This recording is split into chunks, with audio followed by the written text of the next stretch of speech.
guys, welcome back to video 12 in our Hidden Art of Homemaking series.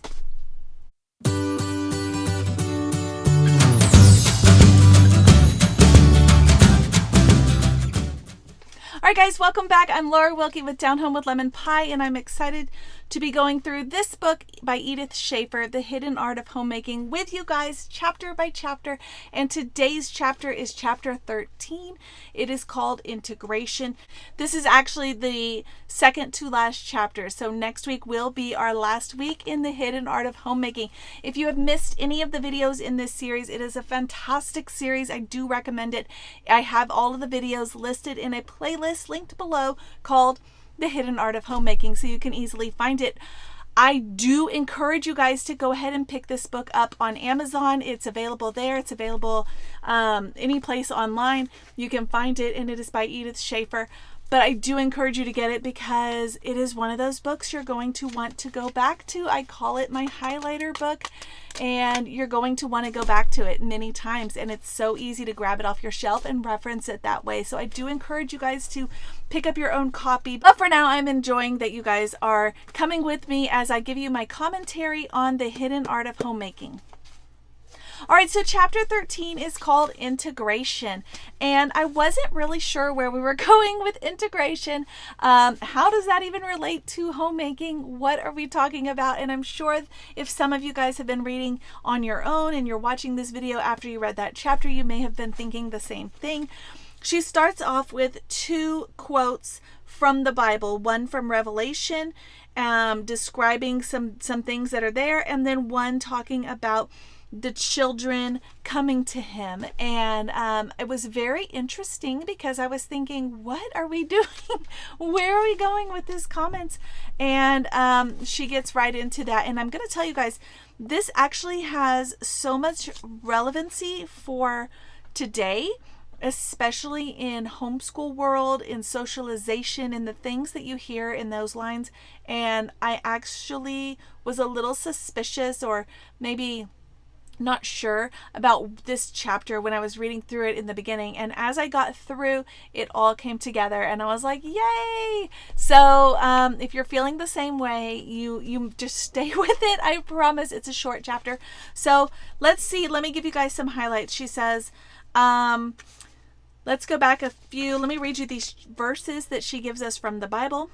The one from Revelations is, "After this I beheld, and lo, a great multitude, which no man could number, of all nations and kindreds and people and tongues, stood before the throne, and before the Lamb, clothed with white robes, and palms in their hands, and cried with a loud voice, saying, Salvation to our God, which sitteth upon the throne, and unto the Lamb."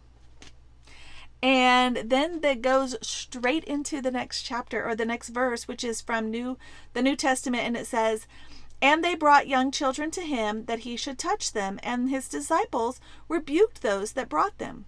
But when Jesus saw it, he was much displeased, and said unto them, Suffer the little children to come unto me, and forbid them not, for of such is the kingdom of God."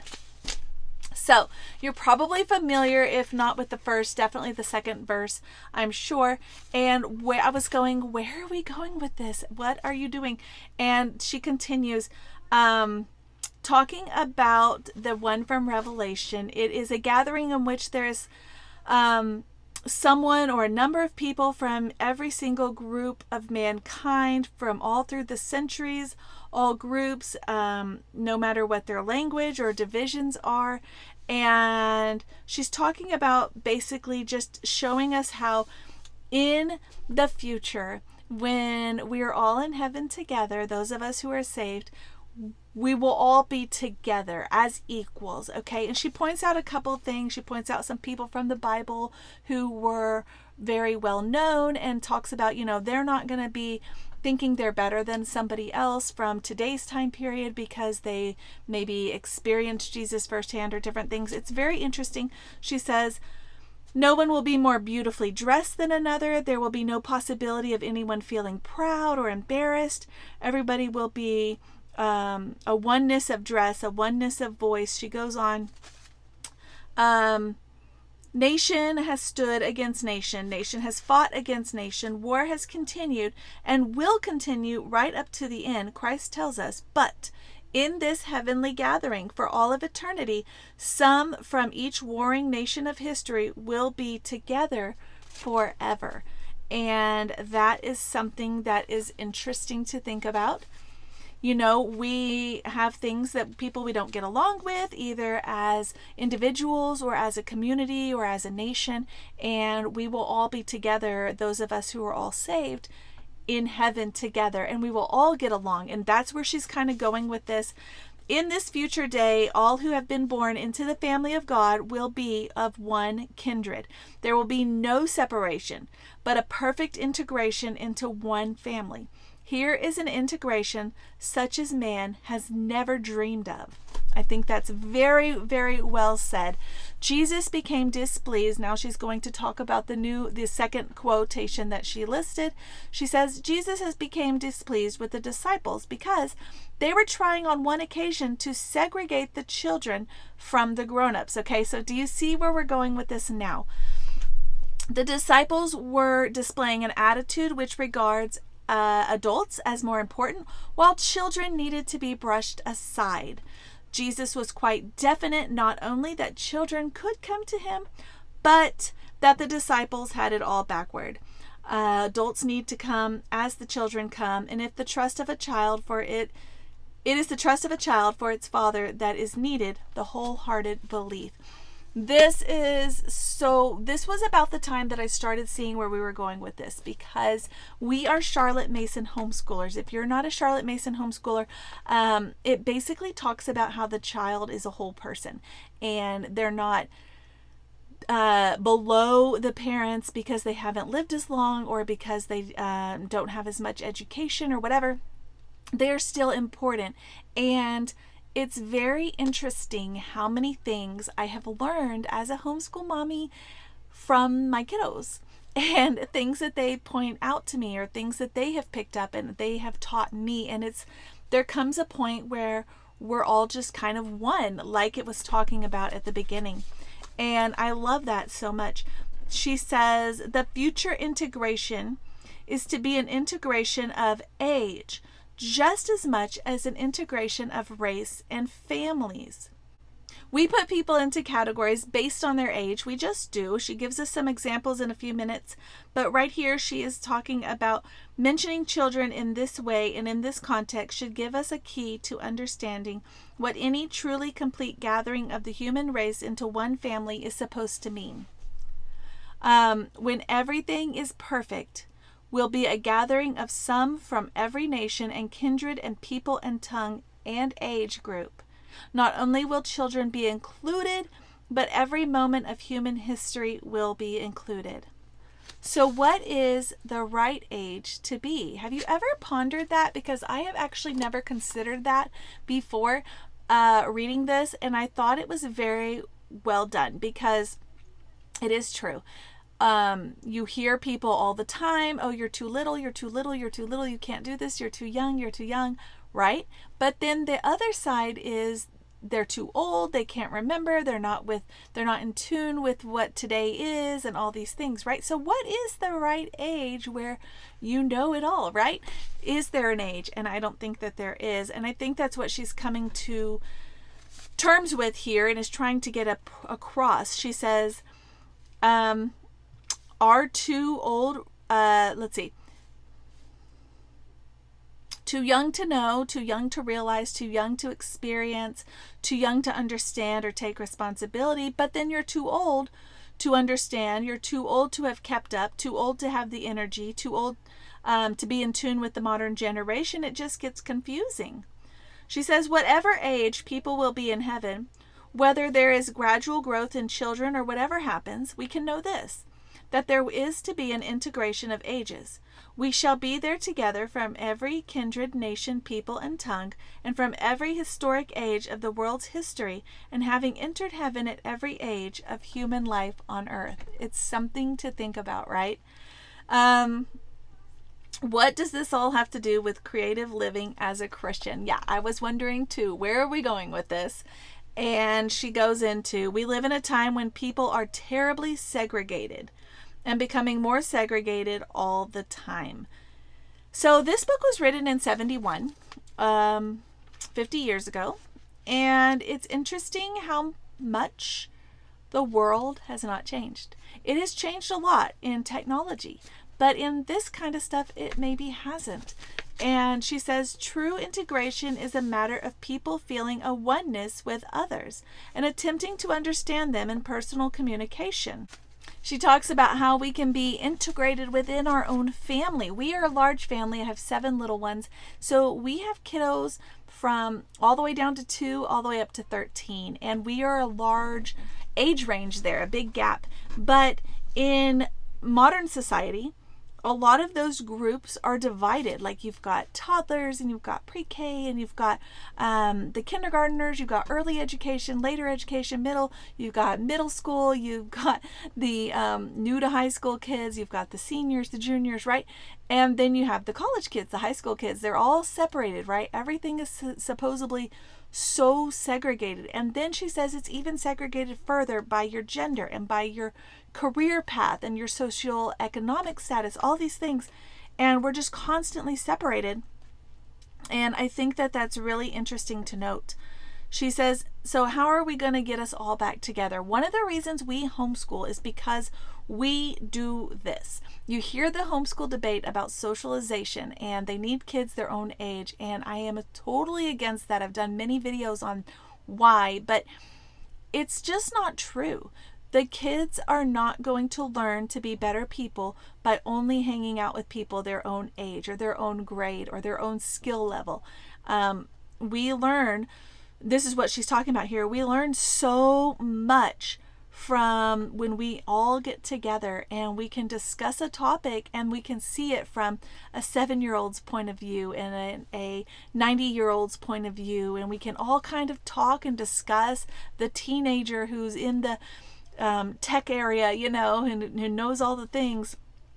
It's just interesting to see it from different sides. And she's talking exactly about that, getting together, discussing things, not segregating everybody apart, but also when you have family gatherings and including every age, choosing things that everybody can do together, games and activities. You know, something that my grandmother always did when I was a kid was when they had certain meals, like I was not a fan of most of the food in Thanksgiving meals, but every year she would choose myself and my sister, and we would choose the dessert. She would let us pick all the desserts, so she knew there was always something we wanted. She would let us pick little things to have, and she would always make sure there were things that she knew we would want to eat, like a fruit salad or like the rolls with the butter or whatever, that were including us in the meal as well, so that it wasn't just a plate of stuff that we didn't want. So that is where she's talking about. She says, one reason for the loss of family life today is because there's too many categories. I do agree with this completely.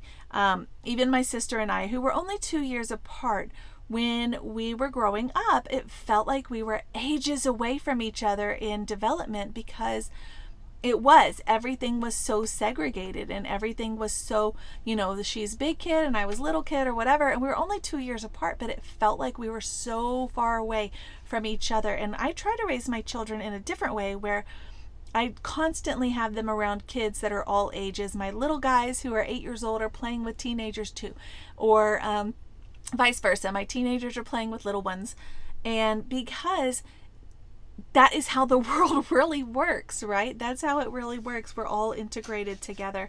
But it's true that we have separated everything. And she says, you know, when we look at this, I starred this, so I'll just read it to you. She says, this seeps into the family unit too, so that people just do not expect to enjoy each other or really communicate unless they're exactly the same age. And that is true. Look around. Kids will say, well, are they in my grade? Okay, they're not my age. I can't hang out with them, right? And it may only be a year or two off, but they start to think that they're like miles away. And I was like that too. I grew up thinking that way as well. And it's just not the way I think that God intended it. She says families ought to spend more time finding out how much fun it is to do things with a variety of ages, each contributing to his own originality or creative talent to the whole. My husband and I say this all the time. We'll look at our 2 big kids and we'll say, can you imagine if that was all we had? If we didn't have all the little ones? Like, we wouldn't have somebody always making us laugh like our toddler does. We wouldn't have just all these other elements going on in our lives. It would be kind of boring, I feel like, because our 2 teenagers, well, one's not quite a teenager, she's preteen, but if they go off and do something by themselves, I feel like my husband and I would be so bored because everything would just be quiet and dull. And maybe some people want that, but I really love how our family has several dynamics, and there's always something exciting. There's always somebody to laugh with and to play with. There's just so much going on, and everybody can play with each other even though they're different ages. She says the family unit could be added to from time to time with invited guests. So even if you don't have all these different ages in your home, you can bring over people or families that have different ages and have that whole atmosphere as well. She says, I cannot understand the almost exclusive emphasis on racial integration. I thought this was really poignant, I guess, because it is so interesting that for some reason we've never really come to this conclusion, but there is an emphasis on racial integration, like blacks and whites and this and that and Asians or whatever. And she says there's such an emphasis, but we already, as if we were already integrated in other ways. Okay. I cannot understand the almost exclusive emphasis on racial integration, as if we were already integrated in other ways, when in fact, we are getting more and more segregated into tight little cliques on age grounds. Isn't that something to ponder? It is. So, churches, neighborhoods, communities, Sunday school, all the different areas where you can integrate age integration as well as integration of people of different nationalities, social backgrounds, educational backgrounds,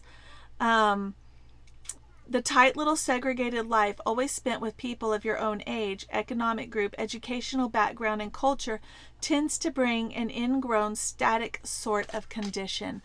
That is something that I feel like God has really opened up our family's eyes to, because we live in our RV right now. And before we lived in our RV 2 years ago, we had a house. We had our tight little clique of people that we hung around with. And since being in our RV, our areas have expanded. We have met people of different social economic areas. We have met people of different races, people with different kinds of families. We have met so many other kinds of people, and we have not only met them, but been able to witness and serve with them. And that has been so exciting. But I feel like God is using us in that way. So it is cool. She says, why sterilize your life by keeping out all the germs of ideas born in another moment of history? I did put a big exclamation point on this one because I wanted to point out, to exchange viewpoints and understanding with people who were born in communist lands, who escaped under barbed wire, who went through war and famine, to hear something of life where there is no freedom, or to talk to someone born in a jungle or in one of America's city jungles is real education. While talking to scientists, doctors, dancers, farmers, milkmen, she goes on, gives you something no newspaper or book could give you. I think that is so fascinating. A couple years back, when we were during COVID time, my daughter was in gymnastics, and I got to talking with one of the moms because we knew each other through there, but also through a homeschool group. And it turned out that she was from Venezuela, and that she had left Venezuela as a young teenager with her family just prior to it falling, really, and not doing very well in their country. And she had left, and the stories she was telling me and relating them to the COVID experience that we were experiencing now was so eye-opening to hear it straight from her. And she experienced it, and she knew, and she wasn't telling me what she had read in a book or seen reported on the newspaper. As we all know, there's the fake media. She was telling me firsthand what she saw and what to expect, and she was right. And I really think that God puts those people. I have another friend that is from Brazil, and she told us all kinds of things as well, fun stories and interesting stories and disaster stories of growing up there and how life was like. And it's so fascinating. It really puts you in a different spot and makes you realize where you are in the world. I love reading biographies that are kind of in this same genre. Bible peacemaking, bringing together people of varied ages and backgrounds to help them to understand each other. Yeah. The canvas for this painting of hidden art is the canvas of human relationships. So that's where she's going with this, building up. Sometimes in here she was talking about making your home more beautiful or cooking certain ways. And this one she's talking about human relationships. The most real something you can do is within your family unit, as you open it up to others, to a cross-section of ages and people, or the gathering together of community life on a small scale. To have a cross-section of ages enjoying the community life is really significant in the 20th century. The next part really shows how which I hadn't even seen this coming. Maybe you have, but I didn't see this coming. But it's basically talking about how God and the Trinity and even us, when you get saved through salvation, how it's all integrated together, and how that is kind of the basis, I guess, for her idea here, that we need to be integrated together as a community, culture, as a world, as humans. It's really interesting here, and I can't go through every single thing word for word. We'd be here all day, but she says we can have help in understanding others, loving them, and communicating with them. Now also we find a possibility of being more integrated personalities. It is no wonder that the big drive for integration seems so often to result in more active and violent segregation. It is quite a pathetic thing to see a child hit another over the head with a brick, screaming, "Love me!" The need is for this three-way integration, to keep from split personalities, split living as far as the real world goes, and split heads. In this lies the possibility of beauty in human relationships, which in fact exceeds the beauty of anything else within the scope of our creativity. So I do like this. It is something definitely to ponder, because there is like that whole racial integration thing that I feel like everybody focuses on, but they forget that we're so segregated in other areas. And again, there's that whole thing about the homeschool socialization, that why can't we all just be together, right? And of course there is this here talking about how you can just learn so much from others when you're around other kinds of people and you're doing other things with them. I am enjoying this book so much. I hope you guys are too. That wraps up this chapter, and the last chapter will be next week, chapter 14, environment. If you guys are enjoying this, leave me a comment. I will get back to you. It may take me a minute or two. I do have 7 little ones, and we homeschool and run a household, so there's a lot going on, but I promise I will get back to you. And I do appreciate and read every one of your comments, so I am excited that you guys interact that way. But yeah, next week will be our last one. It's called Environment. That'll be our last chapter, and we'll be done with this whole series. So stay tuned, guys, and I'll see you next time.